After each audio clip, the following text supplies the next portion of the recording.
Hi friends, welcome back to YouTube channel RP consultants. मैं कपिल यादव आप सभी का स्वागत करता हूं। अभी तक हमारी जो पेरोल की सीरीज है उसमें हमने तीन चीजों को कवर किया है। पहला हमारा हमने देखा कि सेल स्ट्रक्चर क्या होता है इंडिया में। सेकंड हमने कवर किया कि हम सीटीसी ग्रोथ और नेट में कैसे डिफरेंस होता है, क्या क्या डिफरेंस पार्ट होता है, वो हमने कवर किया। नेक्स्ट हमारा जो टॉपिक था वो हमारा पीएफ था। पीएफ का पूरा पार्ट मैं कवर कर चुका हूँ, थ्योरेटिकल प्लस प्रैक्टिकल। जिस किसी को भी वो वीडियो अभी तक नहीं देखी है तो वो आई बटन पर क्लिक करके आप मेरी वीडियो देख सकते हैं। आज मैं आप सभी के लिए लेके आया हूँ LWF, लेबर वेलफेयर फंड। आज मैं इस वीडियो में कवर करूंगा कि लेबर वेलफेयर फंड क्या होता है, कहाँ-कहाँ पे इसकी एप्लीकेबिलिटी है, कहाँ-कहाँ पे इसकी एप्लीकेबिलिटी नहीं है, क्या-क्या एम्प्लॉय का कंट्रीब्यूशन रहने वाला है, क्या एम्प्लॉय कंट्रीब्यूशन रहने वाला है, इन कंट्रीब्यूशन को हम साइड से निकालते कैसे हैं, कैसे हम प्रैक्टिकली इसको यूज करते हैं। पूरा ये पार्ट इस वीडियो में कवर होने वाला है। चलिए स्टार्ट करते हैं।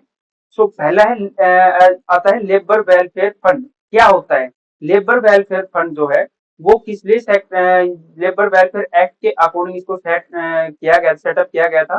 और ये वर्कर्स और लेबर्स की जो को बेनिफिट्स और असिस्टेंस प्रोवाइड कराने के मकसद से इसको एनेक्ट किया गया था। ये क्या क्या फैसिलिटी प्रोवाइड करता है? ये वर्कर्स की जो है वर्किंग कंडीशंस को अच्छा करता है, इंप्रूव करने के लिए इसको लाया गया। दूसरा, इसकी वर्कर्स की जो स्टैंडर्ड ऑफ लिविंग है उसको अपलिफ्ट करने के लिए, उसको बेहतर बनाने के लिए इसको एनेक्ट किया गया था। अब लेबर वेलफेयर फंड कब एस्टेब्लिश किया गया था? ये 1947 में एस्टेब्लिश किया गया था। किस एक्ट के प्रोविजन के अंदर इसको एस्टेब्लिश किया गया था? इंडस्ट्रियल डिस्प्यूट एक्ट, जो कि बहुत ही इंपॉर्टेंट एक्ट है, इसको भी हम आगे कवर करने वाले हैं। इंडस्ट्रियल डिस्प्यूट एक्ट 1947, इस एक्ट के प्रोविजन के अंदर इसको लाया गया था। इस एक्ट की एप्लीकेबिलिटी कहाँ का है? देखिए दोस्तों, एलडब्ल्यूएफ लेबर वेलफेयर फंड जो है इसकी एप्लीकेबिलिटी टोटल 16 स्टेट्स में है। ठीक है, जैसे कि मैंने लास्ट वीडियो में मैंने बताया था कि एलडब्ल्यूएफ स्टेट किसी किसी स्टेट्स में एप्लीकेबल है, सभी में नहीं है। एलडब्ल्यूएफ किसी किसी स्टेट्स में एप्लीकेबल है।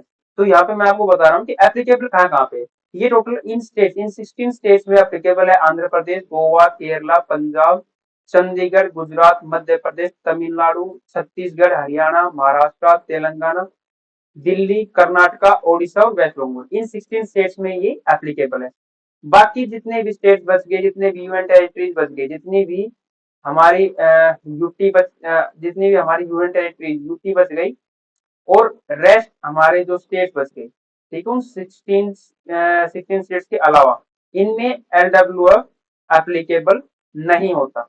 ठीक है, वो कौन कौन स्टेट्स, ये मैंने यहाँ पे लिस्ट मेंशन कर रखी है, किन किन स्टेट्स में, जैसे असम हो गया, झारखंड हो गया, जम्मू कश्मीर, इन स्टेट्स में ये एलडब्ल्यूएफ एप्लीकेबल नहीं होता। ठीक है, अब एप्लीकेबल किन किन स्टेट्स में होता है, उनकी रेट क्या क्या होती है। देखो, मैंने यहाँ पे एक टेबल के माध्यम से पूरा कवर करने की कोशिश की है कि जो 16 स्टेट्स में है वो उनमें जो रिडक्शन की फ्रीक्वेंसी है वो कब कब करते हैं हम, क्या रिडक्शन होती है एम्प्लॉय की, क्या एम्प्लॉय की रिडक्शन होती है। देखो, इसमें भी दो पार्ट रिडक्शन होगी, जैसे कि मैंने पीएफ में बताया था कि जितना पार्ट एम्प्लॉय कटेगा उतना ही पार्ट एम्प्लॉय कटेगा। एलडब्ल्यू भी सेम है, कुछ पार्ट एम्प्लॉय कटेगा, कुछ पार्ट एम्प्लॉय कटेगा, और कितना कटेगा वो स्टेट वाइज डिफाइन है। हर स्टेट के अलग अलग क्राइटेरिया है, उन स्टेट जिन जिन स्टेट में एप्लीकेबल है उन स्टेट का अलग अलग क्राइटेरिया है, और ये स्टेट अथॉरिटी के अंदर ही वो आता है। स्टेट अथॉरिटी ही इसको इस कंट्रीब्यूशन को एक्सेप्ट करती है। ठीक है, एग्जाम्पल के लिए मैं यहाँ पे तीन एग्जाम्पल आपको बताने वाला हूँ कि ईयरली अगर फ्रीक्वेंसी है तो वो कैसे रहने वाली है, मंथली फ्रीक्वेंसी वो कैसे रहने वाली है, हाफ ईयरली है तो कैसे रहने वाली है, क्या इनका कंट्रीब्यूशन रहने वाला है। साथ में जो रिटर्न है वो फाइल करने का मोड कौन सा रहने वाला है, और रिमार्क में कुछ कुछ स्टेट में एक स्पेशल रिमार्क रहेगा कि कब कब एलडब्ल्यू कटता है, कब कब कटेगा, किन किन कंडीशन में कटेगा और किन किन कंडीशन में नहीं कटेगा। तो पहला हम एग्जाम्पल लेते हैं आंध्र प्रदेश का। अच्छा, एक चीज मैं क्लियर कर दूं कि जितने भी 16 स्टेट्स में, उनमें सिंपल सीधा कंट्रीब्यूशन दे रखा है कि इतना फिक्स अमाउंट है, ये आपको डिडक्ट करना है। कोई फॉर्मूला नहीं है, कोई ऐसा कैलकुलेटिव पार्ट नहीं है, एक्सेप्ट हरियाणा। सिर्फ हरियाणा में ही थोड़ा कैलकुलेटिव पार्ट है जिसमें कुछ कंडीशन लगाई गई है कि इस कंडीशन को फॉलो करके हमें एलडब्ल्यू जमा करना है। वो भी हम आगे पार्ट में कवर करेंगे नेक्स्ट स्लाइड में। तो अभी हम देखते हैं आंध्र प्रदेश। देखो, आंध्र प्रदेश में ईयरली एक होता है, ईयरली एक होता है, मंथली एक होता है, half yearly. Half yearly frequency deduct करने का क्या मतलब होता है? हाफ ईयरली का मतलब होता है हमारा जो कैलेंडर ईयर है, calendar year January, to November, January to November तो हम एम्प्लॉय डिडक्ट नहीं करेंगे ईयरली में। ईयरली के केस में जनवरी से नवंबर तक डिडक्ट नहीं करेंगे, सिर्फ दिसंबर मंथ का हम डिडक्ट करेंगे। ठीक है, दिसंबर मंथ डिडक्ट करेंगे और उसको जमा कर देंगे नेक्स्ट जनवरी की 15 तारीख से पहले पहले। ठीक है, और वो कैसे जमा करना है वो यहाँ पे लिखा हुआ है। जैसे आंध्र प्रदेश में कितना कंट्रीब्यूशन 30 है एम्प्लॉय का, 70 है एम्प्लॉय का, इन दोनों को प्लस कर देंगे 100 टोटल हो जाएगा एक उसका। और ये 100 रुपए कहा कैसे जमा होंगे, ऑफलाइन जमा होंगे समटाइम्स, और समटाइम्स ऑनलाइन जमा होंगे। वो गवर्नमेंट की नोटिफिकेशन के अकॉर्डिंग जमा होते रहते हैं। ठीक है, ऐसे ही नेक्स्ट आता है चंडीगढ़ का। अब चंडीगढ़ का पार्ट हम कवर कर लेते हैं कि चंडीगढ़ में कैसे क्या कंट्रीब्यूशन रहने वाली है। चंडीगढ़ में रहता है यहाँ पे मंथली। मंथली का मतलब क्या है कि हर मंथ में कंट्रीब्यूशन जमा करना है। ऐसा नहीं है कि जनवरी से नवंबर तक छूट दे, दिसंबर कर दे, नहीं।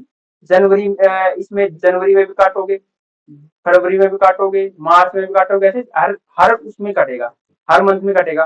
कितना कटने वाला है, जैसे यहाँ पे दिया 5 रुपए तो एम्प्लॉय का कटेगा, 20 रुपए एम्प्लॉय का कटेगा, और दोनों पैसे दोनों अमाउंट टोटल सम होकर 25 ये जमा हो जाएगा, ऑफलाइन रिटर्न फाइल हो जाएगी। ऐसे हमारा पार्ट रहने वाला है किसका, छत्तीसगढ़ का। अब छत्तीसगढ़ का पार्ट क्या है, इसमें लिखा हुआ हाफ ईयरली।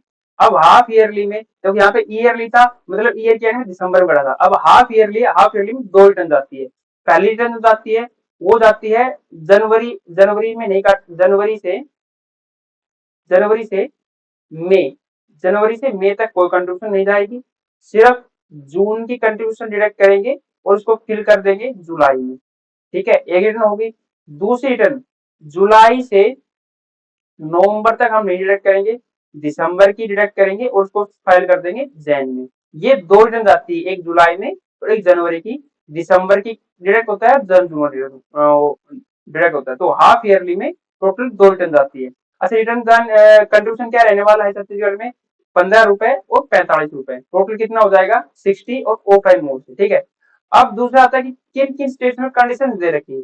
यहाँ पे जैसे कंडीशन क्या मतलब है, ग्रोथ अगर ग्रेटर देन 25 है तो कटेगा। देखो दिल्ली में हाफ ईयरली जाएगी, हाफ ईयरली मैंने बता दिया, कितना कंट्रीब्यूशन जाएगा वो मैंने बता दिया।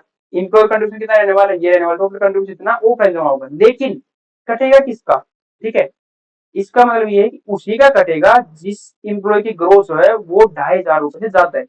अगर किसी इम्प्लॉय की जो वेज है वो 2500 या 2500 से नीचे रही तो एलडब्ल्यूएफ नहीं कटेगा, भले ही स्टेट में अप्लीकेबल है। लेकिन अगर ग्रोथ जो है वो 2500 से कम है तो एलडब्ल्यूएफ नहीं कटेगा। हाँ, अगर 2500 से ऊपर है तो एलडब्ल्यूएफ कटेगा। ऐसे ही ये कुछ लिमिट्स मैंने दे रखी है। ठीक है, अब हम एग्जाम्पल लेते हैं हरियाणा।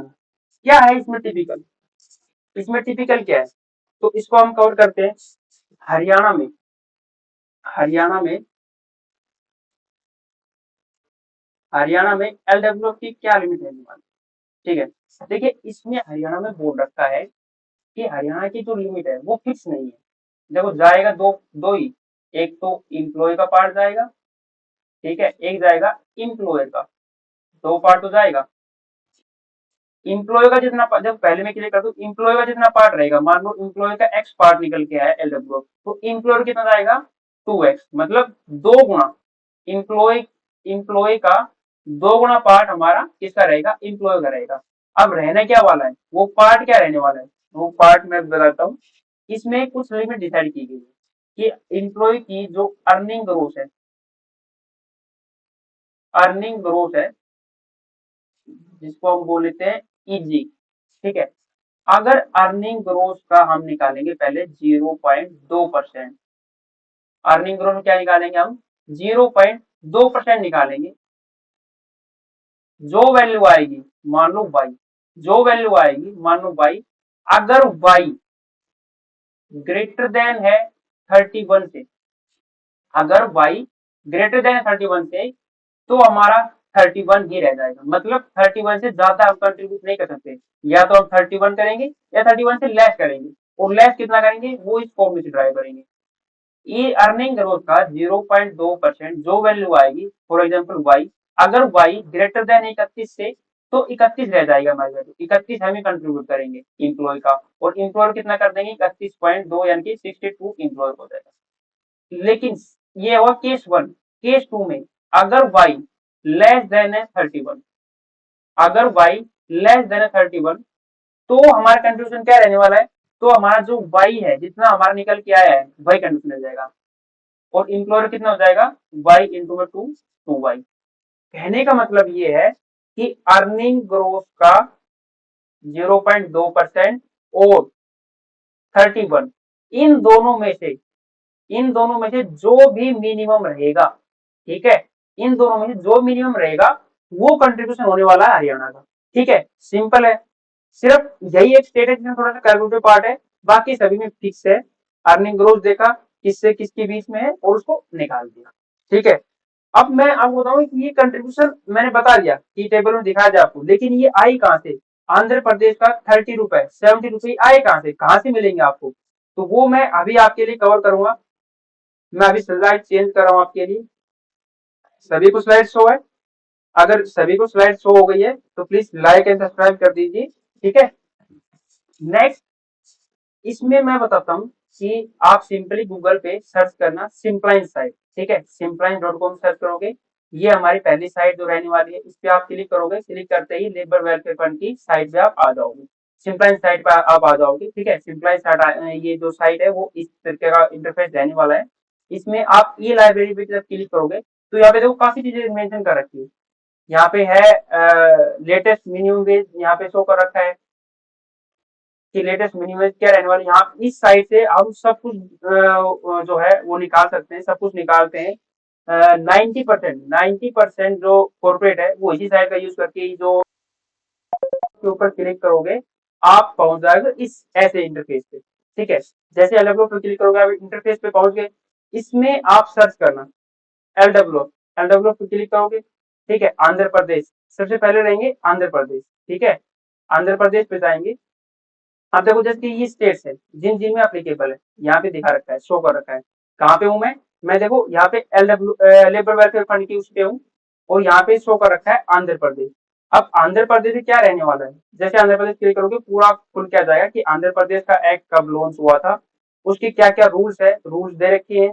एप्लीकेबिलिटी क्या रहने वाली है वो दे रखी है कि किन वन और मोर एम्प्लॉयज के ऊपर कब एप्लीकेबल होगा। फ्रीक्वेंसी क्या रहने वाली है, तो मैंने बताया फ्रीक्वेंसी, फ्रीक्वेंसी कैसी है, ईयरली, मतलब ईयरली हम जमा करेंगे। आप अच्छा जमा कैसे करेंगे, उसके लिए फॉर्म दे रखा है। फॉर्म एफ में वो रिटर्न वो कंट्रीब्यूशन फिल होके और फिर वो जमा होगा। वेबसाइट कहाँ से है, जो लेबर वेलफेयर आंध्र प्रदेश की वेबसाइट का लिंक दे रखा है यहाँ पे। आगे आता है कंट्रीब्यूशन पार्ट। ये देखिए contribution, labour welfare fund for contribution part. अब ये कंट्रीब्यूशन कैसे रहने वाला है, यहाँ पे देखो कैटेगरी, यहाँ पे all employees except those who's mainly in a managerial capacity or who is employed as an apprentice or a part of time basis। ठीक है, सभी एम्प्लॉइज इसमें कवर कर दिए, मैनेजरियल कैपेसिटी अप्रेंटिस सभी एम्प्लॉइज कवर कर लिए। ठीक है, कंट्रीब्यूशन साफ दे रखा है कि एम्प्लॉय कंट्रीब्यूशन कितना रहने वाला है, 30 रुपए फिक्स कर दिया। एम्प्लॉय कंट्रीब्यूशन कितना रहने वाला है, 30 रुपए। एम्प्लॉय कंट्रीब्यूशन कितना रहने वाला है, 70 रहने वाला है। टोटल कंट्रीब्यूशन कितना रहने वाला है, 100 रहने वाला है। अच्छा, डेट ऑफ डिडक्शन भी देख लो, इसने मेंशन कर दी, ईयरली है, मतलब कब डिडक्ट करोगे आप, दिसंबर मंथ का कंट्रीब्यूशन 31 दिसंबर को आप डिडक्ट करोगे और जनवरी में इसको सबमिट कर दोगे। लास्ट डेट ऑफ सबमिशन क्या थी, 31 जनवरी, 31 जनवरी से पहले पहले आपको सबमिट करना है। ऐसे आप अलग अलग स्टेट्स के आप देख सकते हो। यहाँ पे ये आपकी साइट रहने वाली है, यहाँ से आपको कंट्रीब्यूशन निकालना है, सब कुछ यहाँ से आपको मिल जाएगा। ठीक है, अपने वाली स्लाइड पे आते हैं। नेक्स्ट हमारा क्या पार्ट था, हम कुछ इसमें देख लेते हैं अब हमारे बेनिफिट्स क्या क्या है। ठीक है, एलडब्ल्यू के क्या क्या हमारे बेनिफिट्स है, तो बेनिफिट्स है, पहला है प्रोवाइडिंग। एलडब्ल्यू क्या प्रोवाइड करवाता है, वर्कर्स को एक ट्रांसपोर्ट फैसिलिटी प्रोवाइड करवाने में हेल्प करता है। ठीक है, एलडब्ल्यू जो है वो वर्कर्स को ट्रांसपोर्ट फैसिलिटी प्रोवाइड करवाने में हेल्प करता है। चिल्ड्रंस की एजुकेशन का खर्चा देने के लिए उसमें हेल्प करता है, चिल्ड्रंस की एजुकेशन का पैसा देता है। न्यूट्रिशन फूड का खर्चा देता है चिल्ड्रंस की, चिल्ड्रंस को स्कॉलरशिप प्रोवाइड करवाता है। साथ साथ अगर किसी वर्कर को इंडस्ट्री से लोन ऑफर करता है, ठीक है, लोन प्रोवाइड करवाने में उसकी हेल्प करता है और बहुत ही कम डिस्काउंटेड रेट के ऊपर। ठीक है, हाउस के लिए या फिर डिफरेंट डिफरेंट टाइप के लोन के लिए उसमें बेनिफिट है, ये एलडब्ल्यू है, ये जो है ये हेल्प करता है। तो दोस्तों ये था हमारा आज का सेशन एलडब्ल्यू का पूरा। इसमें मैंने आपको पार्ट कवर किया कि क्या कुछ एप्लीकेबिलिटी किन किन स्टेट में रहने वाली है और किन किन स्टेट में नहीं है, अगर एप्लीकेबिलिटी है तो क्या उसका कंट्रीब्यूशन था और कैसे हम उस कंट्रीब्यूशन को ड्राइव करेंगे। ठीक है, कौन सी साइट का आपको यूज करना है, simpline.com की साइट है, आप उसका भी यूज कर सकते हो। सारा डिफरेंट डिफरेंट हर स्टेट की एक कोऑपरेटिव सोसाइटी की जो साइट होती है वहां से भी आप निकाल सकते हो जो है LWF है। थोड़ा बहुत डिफरेंस मिलेगा, एक दो परसेंट का, वो चलेगा। ठीक है, ये हमारा था। नेक्स्ट हम एक पार्ट कवर करेंगे किसका, पीटी का, कि प्रोफेशनल टैक्स क्या रहने वाला है। तब तक के लिए, आज के लिए इतना ही था वीडियो में। जिस किसी ने भी इस वीडियो को सब्सक्राइब नहीं किया है वो प्लीज सब्सक्राइब कर लीजिए, लाइक कर लेना। आज के लिए इतना ही था। Thank you.